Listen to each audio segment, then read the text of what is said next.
G20 leaders outlined their goals to build a more stable global economy in a declaration released on Sunday that calls on rich nations to cut their deficits in half by 2013 and shrink government debt by 2016. Canadian Prime Minister Stephen Harper, who hosted the G20 summit in Toronto, said the fragile global economy still needs government stimulus.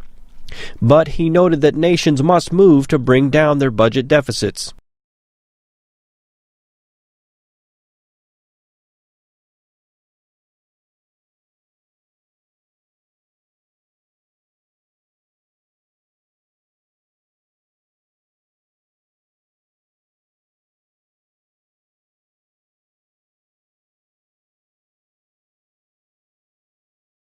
Greece's recent debt crisis and protests against government austerity measures have raised concerns about the problems posed by massive government debt.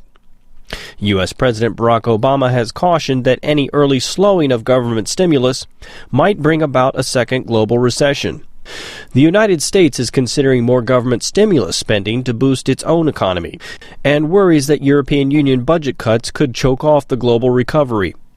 At the end of the G20 summit on Sunday, President Obama said that at their meetings, world leaders agreed to balance the need for continued growth and fiscal sustainability. In the United States, I've set a goal of cutting our deficit in half by 2013.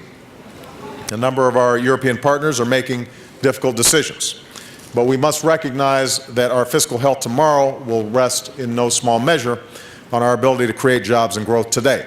Mr. Obama said that world leaders also agreed to work together to guarantee balanced growth. He also stressed that not one country should have any undue trade advantage. So we also discussed the need for currencies that are market-driven. As I told President Hu yesterday, the United States welcomes China's decision to allow its currency to appreciate in response to market forces, and we will be watching closely.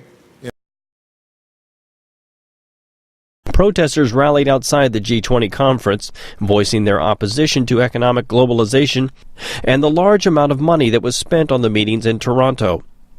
Security alone at the summit cost about $1 billion and required thousands of police from across Canada to strengthen Toronto and provincial law enforcement.